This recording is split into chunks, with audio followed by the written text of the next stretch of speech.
The laughter in the Silver Creek Saloon stopped all at once when Caleb Stone stood up from the bar and said the words no one expected to hear. "I'll take the hand." Every head turned. The smoky air hung still. And the trembling young woman standing beside the drifter looked at Caleb like she wasn't sure if he had just saved her life or made it worse. Men whispered that Caleb had finally lost his mind. Others shook their heads and said he'd just won the most worthless prize in the Montana Territory. But Caleb didn't care what they said. Something in the woman's eyes stopped him cold. She looked like someone waiting to see whether the world would show her mercy, or crush her one more time. 3 days earlier, Caleb had stood at the edge of his homestead, staring at the land that had broken him year after year. The stubborn Montana soil gave him just enough to survive, never enough to live. Behind the cabin stood the graves of his wife Sarah and the infant son he never got to hold. For 7 years, he'd talked to those graves every Sunday, trying to keep going, trying to believe his life still had meaning. That night at the saloon, the only thing Caleb wanted was a quiet drink, but then Garrett, a rough drifter with dead eyes, ran out of money at the poker table. With the whole room watching, he said, "I've still got something to wager, a woman, outside in my wagon." The room went cold. Even in the rough frontier, trading people like livestock crossed a line. But Dalton, the richest rancher in the territory, just leaned back in his chair and smirked. "Bring her in," he said. When Garrett dragged her inside, the saloon erupted in whispers. The woman looked like a ghost. Dirt smeared her skin, her dress torn, her wrists loosely tied with rope. She didn't look at anyone. Her eyes stayed on the floor as if she already knew no one there would help her. Dalton studied her like a man checking a mare's teeth. "Not worth much," he said. "Fold your hand." But Garrett wasn't letting go. Someone here wants her. Someone's got a use for her. No one moved. No one spoke. The woman's shoulders tightened, like she was shrinking herself smaller, waiting for the world to decide her fate. Caleb felt something rise in him, a quiet anger he hadn't felt in years. That woman didn't belong to any of them. And she shouldn't be standing there like something to be won or lost. Then he heard himself say it. "I'll take the hand." The room erupted. Some laughed. Some cursed. Dalton raised an eyebrow, amused. "Stone, that's the worst bargain you'll ever make." Caleb ignored them all. The cards were dealt. Garrett was desperate, sloppy. Caleb didn't care about the game. But when the final cards hit the table, his pair of kings beat Garrett's tens. Just like that, the room declared him a fool. But the woman, finally, lifted her eyes to his. He walked to Garrett. "Give me the rope." Garrett jerked it loose with rough hands and stormed out, already hunting for another drink. The crowd lost interest fast. To them, the show was over. Caleb was left standing with the woman everyone claimed wasn't worth a penny. "What's your name?" he asked gently. A long pause. Her voice came out weak, strained by fear and months of silence. "Eleanor." "I'm Caleb Stone," he said. "I have a homestead up in the mountains. It's simple, but you'll be safe there. That's all I can promise." She didn't answer, didn't trust him, but she didn't run either. Outside, the night was cold. Caleb took off his coat and draped it around her shoulders. She stiffened at first, as if she expected pain instead of kindness, but she didn't pull away. He lifted her onto his horse and climbed up behind her, holding the reins while she sat tense and uncertain. They rode under a sky full of stars. The wind bit at them, but Caleb didn't rush. He kept the horse steady, careful. After a while, Eleanor's breathing eased. Her fear didn't vanish, but exhaustion finally pulled her body into rest against him. When they reached the cabin, Caleb lit a lamp and opened the small bedroom door. "You can sleep here," he said softly. "The bed is warm. I'll be out here if you need anything. No harm will come to you under my roof." Eleanor stepped inside slowly, as if she wasn't sure she was allowed to. Her eyes swept the room, taking in the small fireplace, the handmade quilt, the quiet safety. She turned back toward him. "Why?" she whispered. Caleb swallowed. Because it was the right thing to do. She studied him a long moment, searching for deception. Finding none, she nodded once and closed the door. Caleb sat at the kitchen table long after she fell asleep. He stared at the cold mountain outside his window and wondered what he had just brought into his life. He didn't know her story. He didn't know her fears. He didn't know if she would stay, or if she even trusted him enough to try. But when dawn came and he glanced through the window, something shocked him to his core. Eleanor was already outside, kneeling in the frost-touched soil, her hands moving through the earth with a strange tenderness, as if she understood it in ways he never had. And everything in his world began to change. The frost was still on the ground when Caleb stepped outside, unsure of what he was seeing. Eleanor knelt in the cold soil, her dress damp at the hem, her hands sifting the earth with a focus so sharp it startled him. She didn't look afraid anymore. She didn't look beaten. She looked alive. "Eleanor?" he said gently. She looked up. In the morning light, her eyes seemed different, clear, alert, almost hungry for something she hadn't felt in a long time. "I'm sorry," she said quickly. "I should have asked permission." "Permission for what?" Caleb asked. She hesitated, then pointed to the dirt. "To examine your soil." He blinked. Soil? Of all the things he expected her to say, that wasn't one of them. "What about the soil?" She spoke slowly at first, as if testing her voice, then, with a growing confidence. "It's too alkaline. That's why your crops struggle. But the clay content is good. And the mineral profile is better than it looks. You have potential here, Caleb. A lot of it. You're just planting the wrong things in the wrong way." Caleb stared at her. Nobody in the territory talked like that, not even the farmers who'd been working land their whole lives. "How do you know all that?" he asked. For the first time since he met her, she lifted her chin without fear.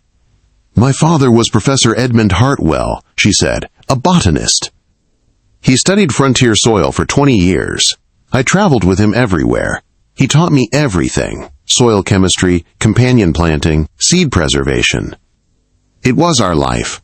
Her voice cracked on the last word. "He died 6 months ago," she whispered. "After that, I had no one." Caleb felt something twist inside him. She had been dragged through hell, treated as property, her knowledge ignored. But now, standing in the morning frost, she looked like someone remembering who she used to be. She reached into her dress pocket and pulled out a small leather pouch. Inside were seeds, strange, rare, carefully wrapped. "My father's collection," she said softly, "hardy varieties he gathered from everywhere. They can grow where others fail. If you let me, I can plant them, and I can help you change this land." Caleb didn't even need to think. "It's your home now," he said. "You don't need permission." Something in her face softened for the first time, not fully, but enough. They spent the morning planting in ways Caleb had never seen. Instead of straight rows, Eleanor set circular beds. She placed certain seeds together, explaining how some plants protected others, how some pulled nutrients up, how others shaded the soil so moisture wouldn't vanish. Caleb followed her instructions, not questioning, watching the quiet fire come back into her eyes as she worked. By midday, 3 large beds were planted, each one a careful pattern of life. "How long before anything grows?" he asked. "A week, if the weather holds," she said. "And by harvest, you won't recognize this place." For the first time in years, Caleb felt something he didn't dare feel before: hope. After noon, he saddled his horse and rode to town. Eleanor stayed behind, still working the soil like someone trying to breathe again after months underwater. Caleb needed to get her clothes, food, and proper supplies. And maybe he needed time to understand the strange blessing that had walked into his life. When he stepped into the general store, Mrs. Henderson behind the counter nearly dropped her spectacles. "Caleb Stone," she said. "Is it true? You want a woman in a card game?" Caleb felt heat rise to his face. "I helped someone who needed help," he said firmly.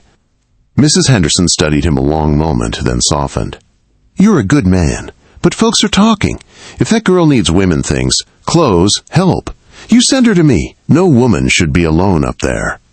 Caleb nodded gratefully. When he returned to the homestead that evening, Eleanor was still in the field, dirt covering her hands, sweat on her brow, but standing with a quiet pride he'd never seen before. She looked more like herself, whoever she truly was. "I brought you some things," Caleb said. Her hands shook slightly when she opened the packages. "You didn't have to do this." "Yes," he said, "I did." That night they shared stew at the small table. Eleanor ate slowly at first, then with growing hunger. She told him about her father's journals, the methods he'd taught her, the dream he'd had of creating a guide that settlers could use to survive harsh land. "Maybe," Caleb said softly, "you could finish his work, here, safely." Her eyes widened. "You would let me?" "It's your home," he said. "Do whatever you need." For the first time she smiled, a small, fragile smile, but a real one. And the cabin, which had felt empty for 7 long years, warmed gently around them. But peace never lasted long on the frontier. A few nights later, a rider thundered toward the homestead. It was Mr. Paulson from the settlement. He swung off his horse, breathless. "Caleb, Eleanor, you should know. Dalton's been asking questions. He learned who Eleanor's father was. He thinks her knowledge is valuable. He's spreading rumors. He wants her to work for him, and he doesn't take no easily."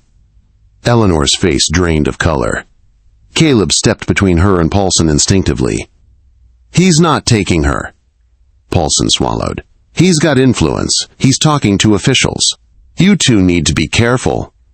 After he rode away, Eleanor sat trembling at the table. "He won't stop," she whispered. "Men like Dalton never stop." Caleb knelt beside her chair. "You're safe here," he said. "I'll protect you, whatever it takes." But even as he said the words, he felt the truth settle heavy in his chest. A storm was coming. A powerful man wanted what Eleanor knew, and he would not give up without a fight. The storm arrived faster than either of them expected. 2 weeks later, while Caleb and Eleanor were selling produce in the settlement, the entire town went silent. A wagon rolled in carrying Territorial Judge Blackwood. And beside him, wearing fine clothes and a smile that hid a knife, sat Thomas Dalton. People stepped back as the judge entered the meeting hall. Caleb and Eleanor followed with pounding hearts. The air felt tight enough to choke on. "Mr. and Mrs. Stone," the judge said, "a legal matter has been brought concerning your marriage and Mrs. Stone's status." Caleb stood straight. "Our marriage is legal. We have nothing to answer for." Dalton rose with papers in hand. "Your Honor, I present documented proof that the woman known as Eleanor Stone was sold to me 2 weeks before the poker game in which Caleb Stone acquired her. Garrett stole what was already mine." Gasps filled the room. Eleanor shook her head, her voice shaking. "That never happened." "He forged those papers." Dalton shrugged. "I have notarized signatures and witnesses." The judge studied the documents with a troubled look. "These appear legitimate." Eleanor's knees weakened. Caleb caught her before she fell. "She's my wife," Caleb said. "You can't take her." Dalton's voice dripped with false sympathy. "Protective custody, that's all I'm requesting. Until a full hearing in the Capitol." Eleanor's fear snapped into fury. "Protective custody means you take me, force me to work for you. You're trying to turn me into property again." Mrs. Henderson stood up suddenly. "Judge, this is wrong. Eleanor Stone is no man's property. She belongs to this community." One by one, people rose. Mr. Polson, the school teacher's wife, farmers Eleanor had helped. Their voices filled the room, but the judge still shook his head. "A hearing in 30 days, he said. "Until then, the situation remains under review." Dalton smiled because he knew the next 30 days were his battlefield. And he played dirty. At home that night, Eleanor trembled in Caleb's arms. "He'll take me," she whispered. "He'll find a way." "No," Caleb said.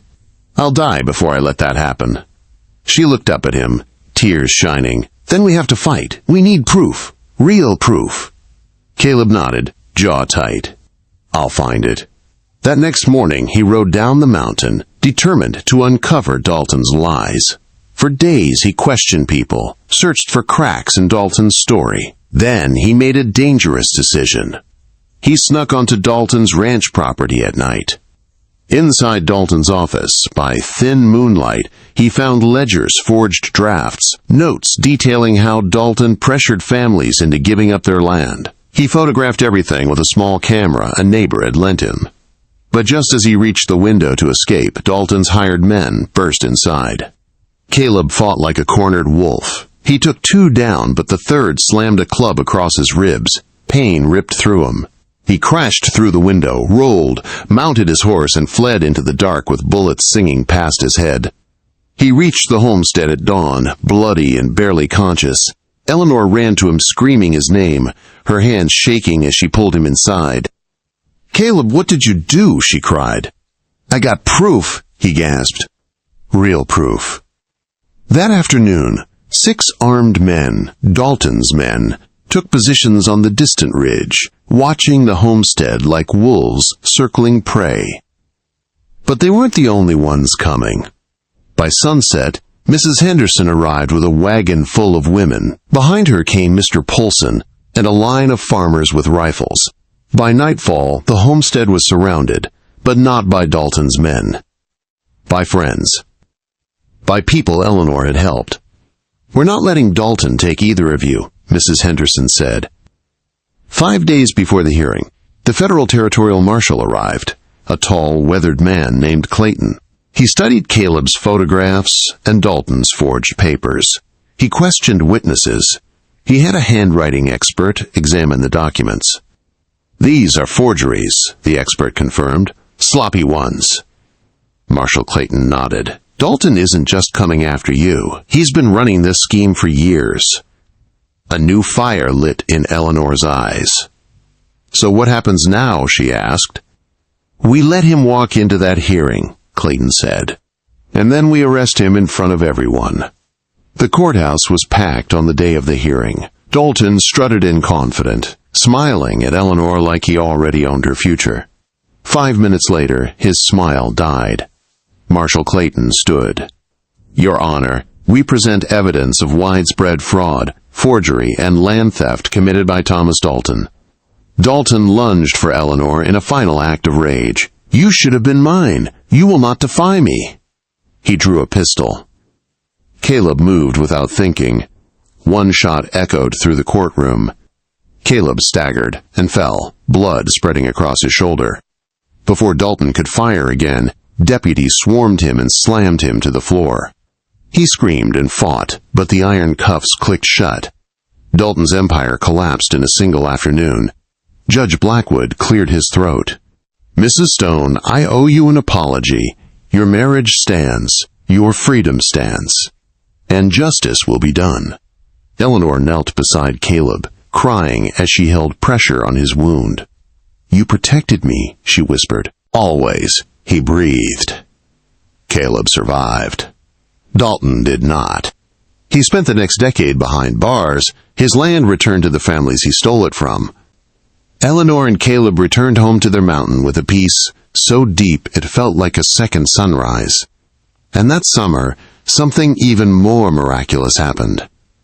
Eleanor placed Caleb's hand on her growing belly and said, "Our baby is strong." Caleb closed his eyes, tears sliding down his face. 7 years of grief melted under her touch. The once barren land around them had become rich with life, and so had their home. One night, as they stood in the field where she first touched the soil, Caleb whispered, "They laughed when I won you that night, called you worthless." Eleanor leaned her head on his shoulder. "I know what they called me," she said softly, "but you saw who I really was." Caleb wrapped his arm around her, careful and full of awe. "You weren't my worst bargain," he said. "You were the blessing I didn't know how to pray for." Under the Montana stars, as the wind moved gently across the fields they'd built together, their future stretched out bright and certain. A new life was growing. A new legacy had begun. And the woman the world had called worthless had turned one broken mountain man into the richest soul in the territory.